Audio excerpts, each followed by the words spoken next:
अस्सलामुअलैकुम मेरी प्यारी सी यूट्यूब फैमिली, कैसे हैं आप सब? मैं उम्मीद करती हूँ आप सब खैरियत से होंगे। अल्हम्दुलिल्लाह मैं भी अच्छी हूँ। अल्लाह ताला हम सबको खुश और आबाद रखे और अपनी हिफ्ज़ व अमान में रखे, आमीन सुम्मा आमीन।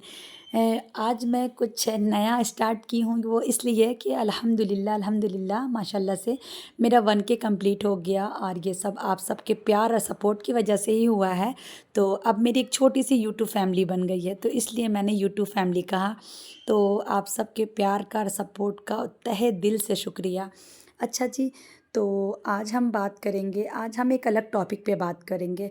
तो पहले मैं बता देती हूँ कि मैं क्या कर रही हूँ। मैं आप सबको तो दिख ही रहा होगा, मैं ना थोड़ा बिस्तर-विस्तर ठीक कर रही हूँ, क्योंकि बिस्तर मेसी रहता है ना, तो मुझे बिल्कुल भी अच्छा नहीं लगता। तो मैं सोची पहले बिस्तर वगैरह ठीक कर लेंगे, उसके बाद कुकिंग वगैरह का भी काम है।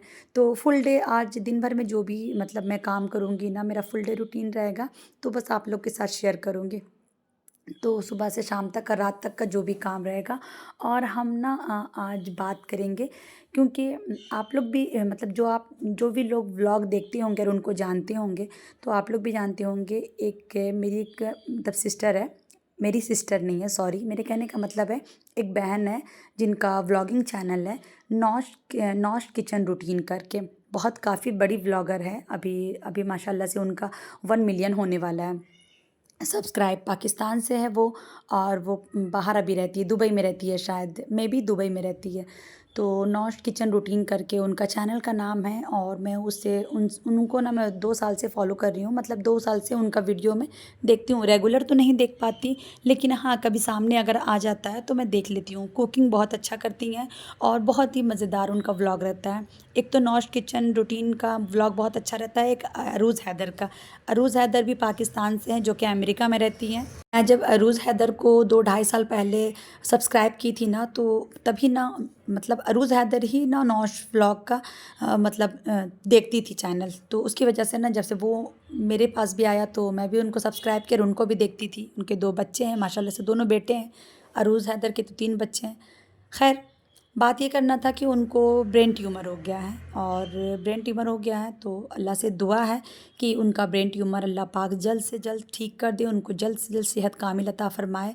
क्योंकि उनके 2 बच्चे हैं, और अगर इस तरह का बीमारी किसी को हो जाता है तो बहुत मुश्किल हो जाती है ज़िंदगी, और ना फिर कुछ भी नहीं अच्छा लगता है। ऐसा लगता है कि मेरे बच्चे हैं, पता नहीं क्या होगा नहीं होगा, मेरा हयात कितना दिन का। एक माँ के ज़हन में ना बहुत सारी बातें आ जाती है, और उस बेचारी इस दौर से गुज़र रही है। इससे मतलब इतना बैड न्यूज़ मिला उनको कि उनको ब्रेन ट्यूमर क्यों हुआ।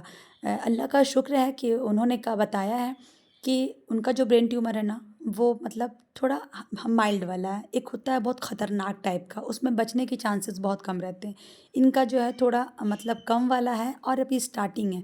तो इंशाअल्लाह दवा से या सर्जरी से उनका ठीक हो जाएगा। खैर, अल्लाह उनको आफ़ियत दे, आफ़ियत वाली ज़िंदगी दे।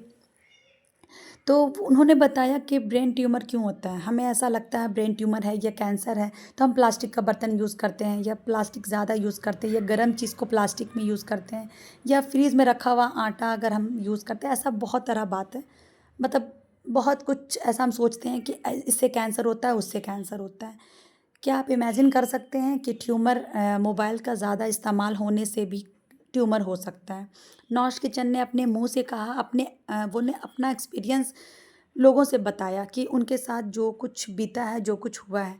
उन्होंने कहा कि वो रात में 4 से 5 घंटा स्क्रीन यूज़ करती थी, क्योंकि दिन भर में बच्चों का काम रहता है, हस्बैंड का काम रहता है, खुद भी बेचारी एक 2-2 चैनल यूज़ करती है शायद। कन्फर्म तो मैं नहीं हूँ, शायद बता रही थी वो कि मेरा 2 चैनल है, तो 2 चैनल को हैंडल करना, हम लोग एक चैनल हैंडल नहीं कर पाते हैं। व्लॉग डालने से लेट हो जाता है, व्लॉग डाल नहीं पाते हैं, और वो 2-2 चैनल हैंडल कर रही है, प्लस बाहर रहती हैं, हस्बैंड है, बच्चे हैं, घर का इतना सारा काम है, खुद ही करती हैं। तो सोचें कि मतलब उनको कितना मोबाइल से अटैच रहना पड़ता होगा। तो उन्होंने ये कहा कि दिन भर मुझे टाइम नहीं मिलता था एडिटिंग का, और वीडियो अपलोड करने का, या कुछ भी जो काम रहता था ना, वो रात में करती थी, और रात में बच्चों को सुला करके। तो उन्होंने कहा कि 8 साढ़े 8 बजे हमारे बच्चे सो जाते हैं। बाहर में ऐसे भी यूएसए वगैरह में, बाहर जो कंट्री है ना, वहाँ लोग जल्दी डिनर करके जल्दी सो जाते हैं। तो बच्चे जब सो जाते थे, उसके बाद ना मैं लेफ़्ट तरफ मुँह करके और लाइट ऑफ रहता था, क्योंकि ज़ाहिर सी बात है बच्चे सो रहे हैं तो लाइट तो ऑफ रहेगा। लाइट ऑफ रहता था और वो स्क्रीन यूज़ करती थी। उनका कहने का मतलब है कि वो मतलब जैसे वो ना यूट्यूब भी बहुत यूज़ करती थी। यूट्यूब पे कोई वीडियो वगैरह देखना उनको बहुत पसंद था। तो वो उसी तरह से वीडियो एक ही तरफ सर करके, मतलब लेफ़्ट साइड सर करके, और कंटिन्यू, और लाइट ऑफ रहता था और कंटिन्यू वो मोबाइल देखते रहती थी। अब ज़ाहिर सी बात है एडिटिंग का काम हो गया तो सोचते हैं चलो कुछ यूट्यूब पे देख लेते हैं, कोई ड्रामा हो या कोई वीडियो हो, या हम इंस्टाग्राम पे या टिकटॉक पे, बाहर में तो टिकटॉक चलता है ना, तो स्क्रॉल करते रहते हैं, तो उससे ना हमारे माइंड में बहुत इफ़ेक्ट पड़ता है। तो वो बता रही थी कि एक तो मैं मोबाइल अंधेरे में देखती थी, और दूसरा ये कि मैं लेफ़्ट तरफ ही सर करती थी, तो लेफ़्ट सर मतलब 2 घंटा 4 घंटा कंटिन्यू मैं लेफ़्ट तरफ ही सर करके मोबाइल यूज़ करते रहती थी। स्क्रीन से बहुत ज़्यादा अटैच थी वो, बहुत ज़्यादा यूज़ करती थी स्क्रीन। देखें, अगर तो उसकी वजह से उनको क्या हुआ, लेफ़्ट साइड में दर्द हुआ, और काफ़ी दर्द, टीस मारने लगा उनको, टिसटिसाहट जो होता है ना, टीस टाइप का, उस तरफ का दर्द होने लगा। एक आँख से मुसलसल बहुत पानी भी निकलने लगा। तो उन डॉक्टर के पास गया, डॉक्टर ने ये टेस्ट वे टेस्ट जो भी लिखा, आइज़ टेस्ट हुआ, उनको लगा नॉर्मल सा मेरे आइज़ में प्रॉब्लम होगा। लेकिन जब बहुत सारा टेस्ट हुआ तो उसमें पता चला कि इनको ट्यूमर है, ब्रेन ट्यूमर है।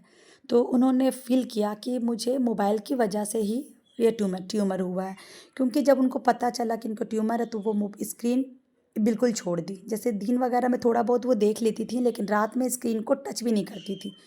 और ना, तो वो उन्होंने ये बताया कि जब मैं स्क्रीन छोड़ दी ना, तो 1 हफ़्ता में ही मुझे ना बहुत मतलब बहुत इफ़ेक्ट पड़ा इससे, कि मेरे सर का दर्द जो था ना, जो बहुत ज़ोर-ज़ोर से होता था, वो दर्द ठीक हो गया। लेफ़्ट साइड में जो टिसटिसाहट था और आँख से पानी निकलना था, वो भी ठीक हो गया। मतलब स्क्रीन मैं रात में छोड़ी, तो ये भी ठीक हो गया। तो इसलिए जो स्क्रीन है ना, ये लोगों को तबाह करके रख चुका है। हम भी स्क्रीन यूज़ करते हैं, हम भी मोबाइल यूज़ करते हैं, बच्चे भी यूज़ करते हैं, लेकिन एक लिमिट्स होना चाहिए। ऐसा नहीं है कि हम दिन भर मतलब ज़्यादातर अपना वक़्त ना स्क्रीन में गुज़ार रहे हैं, नहीं। हम भी व्लॉगिंग करते हैं, मेरा भी काम है, लेकिन मैं ल रात में कभी भी व्लॉगिंग एडिटिंग नहीं करती हूँ, रात में वीडियो नहीं डालती हूँ। मैं जो भी करती हूँ ना, सब दिन में कर लेती हूँ। बच्चे स्कूल जाते हैं उस टाइम, और लाइट ऑफ़ करके मैं मोबाइल नहीं देखती हूँ। और मैं अपनी तारीफ़ क्या करूँ, मैं अपने बारे में क्या बताऊँ? मैं आप सबसे ये कहना चाहती हूँ कि अगर आप रात में मोबाइल यूज़ करते हैं, तो प्लीज़ ऐसा बिल्कुल भी ना करें, और मोबाइल को तकिया के नीचे रख कर के बिल्कुल भी ना सोएँ, ना ही मोबाइल को थोड़ा पास रख के सोएँ। ठीक है, अलार्म की वजह से मैं भी ना साइड टेबल पे रख देती थी, लेकिन अब मैं क्या करती हूँ कि साइड टेबल पे रखती तो ज़रूर हूँ मोबाइल, अलार्म लगा दी और मोबाइल को फ्लाइट मोड में कर दी। और शायद मैंने कहीं सुना था कि फ्लाइट मोड में करने के बाद भी ना मोबाइल से जो रेज़ निकलता है ना, रेज़ वो निकलता ही है, तो वो फिर भी डेंजरस होता है। तो आप पैर की तरफ मोबाइल को कर दें, और रात में ना अपने बेडरूम में मोबाइल को चार्ज बिल्कुल भी ना लगाएँ। आप दिन में चार्ज कर लें, रात में बिल्कुल भी चार्ज में ना लगाएँ, और अपने बच्चों को भी स्क्रीन से दूर रखें, मतलब टाइमली उनको दिया करें। ठीक है, आजकल का बच्चा जो पढ़ाई-लिखाई होता है वो भी मोबाइल में ही आता है, और लेकिन फिर भी पेरेंट्स को थोड़ा-सा स्ट्रिक्ट होना चाहिए स्क्रीन के मामले में, कि दिन भर नहीं। मेरे बच्चे भी स्कूल जाते हैं, आरबी जाते हैं, ट्यूशन जाते हैं, लेकिन ना वो लोग लेते हैं मोबाइल, लेकिन मैं कोशिश करती हूँ कि थोड़ा कम दूँ, टाइम से दूँ, 1 से 2 बार दे दी दिन भर में, ऐसा। जिस दिन छुट्टी रहता है ना, उस दिन इन लोग को मैनेज करना बहुत मुश्किल होता है। बाकी अगर स्कूल ट्यूशन रहे तो फिर मैनेज हो जाता है, इन लोग बहुत कम देखते हैं। और रात में सोने से 2-3 घंटा पहले अपने बच्चों को स्क्रीन बिल्कुल भी ना दिखाया करें, बिल्कुल भी नहीं। बेड में बच्चे गए, माशाल्लाह से मेरे बच्चे सोते वक़्त मोबाइल नहीं, अगर कभी अपने उसके पापा रहें और अपने पापा का मोबाइल अगर इन लोग पकड़ लिए सोते वक़्त ना, तो मुझे बहुत ज़ोर गुस्सा आ जाता है। और इस बात पे ना मेरे हस्बैंड से लड़ाई भी हो जाती है कि सोते वक़्त आपने मोबाइल क्यों दिया? तो वो कहते हैं कि नहीं, वो रखा था तो वो लोग ले लिए, यूज़ कर लिया। बोला आप डाँट नहीं सकते हैं क्या? तो सोते वक़्त बच्चों को और बड़ों को, दोनों को मोबाइल यूज़ नहीं करना चाहिए। अगर आप एक व्लॉगर हैं, आप यूट्यूब पे वीडियो डालते हैं, या आपका मोबाइल से ऑनलाइन काम है, आप जॉब करती हैं ऑनलाइन या कुछ भी, तो आप कोशिश करें कि आप दिन में अपने सारे काम को निपटा लें। रात में सोते वक़्त अंधेरा कमरा में मोबाइल को बिल्कुल भी यूज़ ना करें। देखें, मौत तो बरहक है, अल्लाह ताला जब हमारा हयात पूरा हो जाएगा तो हम मर जाएँगे। लेकिन जो बीमारी होती है उससे हमें कितना टेंशन होता है, कितना हम घबरा जाते हैं ना। ठीक है, मौत आई और हम चले गए, लेकिन हमें कोई खुदा ना ख़ास्ता, अल्लाह ना करे, हमें कोई बड़ा बीमारी हो गया, तो हम कितना डिप्रेस हो जाएँगे ना, कितना टेंशन में हो जाएँगे कि अरे! हमारे बाद हमारे बच्चे का क्या होगा? हाँ, हमारे बच्चे का क्या होगा? अरे! ये बीमारी हो गई है, इसमें लाखों का खर्च होगा, इतना पैसा कहाँ से आएँगे? हम इलाज कहाँ से करेंगे? एक हम टेंशन में हो जाएँगे, दूसरी बात हमें बीमारी हो जाएगा। तो मतलब ये सब से ना बचने की कोशिश करें। देखिए मौत जब आएगा तब इंसान मर जाएगा, लेकिन बोलते हैं ना परहेज़ करना चाहिए। परहेज़ करने से ना आप ना बड़े से बड़ा बीमारी से बच सकते हैं और आप परहेज़ नहीं करेंगे कुछ मतलब लोग कहते हैं ना कि अरे मरना तो है, कुछ नहीं होता। क्या होता? कुछ नहीं होता। लेकिन ऐसा नहीं है मेरी बहन, मरना है, बिल्कुल मरना है। अल्लाह ने मौत बरहक लिखी, लेकिन हमें परहेज़ करना है। जो भी हमारी बैड हैबिट है ना, उसको सुधारना है। और नींद को तो कम से कम 6 से 8 घंटा का नींद ज़रूर लें। नौश किचन मतलब नौश जो है नौश किचन मैं बार-बार बोल रही हूँ, नौश किचन रूटीन जो है नौश बाजी ने ये भी कहा है कि वो सोती बहुत कम थी। वो बोलती थी कि 8 बजे से 12 बजे तक मैं स्क्रीन यूज़ करती थी, 12 बजे के बाद सोती थी और 4 बजे 5 बजे तहज्जुद के लिए उठ जाती थी। फ़जर की नमाज़ के लिए उठ जाती थी और फिर बच्चों का टिफ़िन, बच्चों को स्कूल भेजना और फिर दिन भर में ऐसे थोड़ा बहुत वो आराम कर ली। तो उनका नींद भी प्रॉपर तरीके से पूरी नहीं हो पाती थी। तो नींद का पूरा करना भी बहुत ज़रूरी है। हमें लगता है ना कि हमें तो लगता ही नहीं है, अगर हम 4-5 घंटा भी सो जाते हैं तो हम तो दिन भर बहुत एक्टिव रहते हैं। हम तो अपना काम सारा कर लेते हैं, हमें तो मतलब तबीयत ख़राब नहीं लगता है, हम तो अच्छा फ़ील करते हैं। आप अच्छा फ़ील करें या ना करें, लेकिन आपको 6 घंटा से 8 घंटा सोना ज़रूरी है। अल्लाह ताला ने रात क्यों बनाई? आराम करने के लिए। तो रात में कोशिश किया करें कि रात में आराम करें। देखिए नींद पूरा करना बहुत ज़रूरी है। अगर हम नींद पूरा नहीं करेंगे तो हमें बहुत तरह की परेशानी और बीमारी हो सकती है। तो कुछ लोगों का आदत होता है कि रात में बहुत देर तक जग जाते हैं। ज़्यादा देर तक नहीं जगना चाहिए, जगते हम लोग भी हैं। नेक्स्ट डे अगर बच्चों का छुट्टी रहता है ना या मतलब छुट्टी चल रहा होता है तो थोड़ा आप ही के घर जाते हैं तो थोड़ा जग जाते हैं हम लोग 12-1 बजे तक, 1:30 बजे तक, कभी-कभी 2 भी बज जाता है। तो बहुत रेयर, लेकिन रोज़ कोशिश करते हैं कि जल्द से जल्द सो जाएँ और नींद बहुत ज़रूरी है। देखिए दिन भर हम इतना काम करते हैं और हम थक जाते हैं। तो रात अल्लाह ताला ने बनाया है सोने के लिए, तो रात में जब हम सोएँगे ना, तभी वो दिन भर का जो थकान है ना, दिन भर जो हम थकते हैं ना, वो जो रात में हम सोएँगे प्रॉपर नींद हम लेंगे, तभी जा कर के हमारी थकान दूर होगी और फिर हमें अच्छा फ़ील होगा और हम हर बीमारी से बचेंगे इंशाअल्लाह ताला।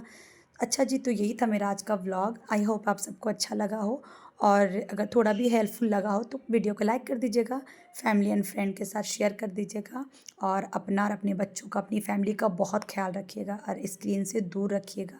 कम से कम स्क्रीन दीजिएगा। स्क्रीन बहुत डेंजरस है, हम सबको तबाह करके रखा है ये स्क्रीन और ये स्क्रीन से हम दूर भी नहीं रह सकते, तो थोड़ा कम इस्तेमाल करें। ओके जी, अपना और अपनों का ख़्याल रखिए, दुआओं में याद रखिए। अल्लाह हाफ़िज़।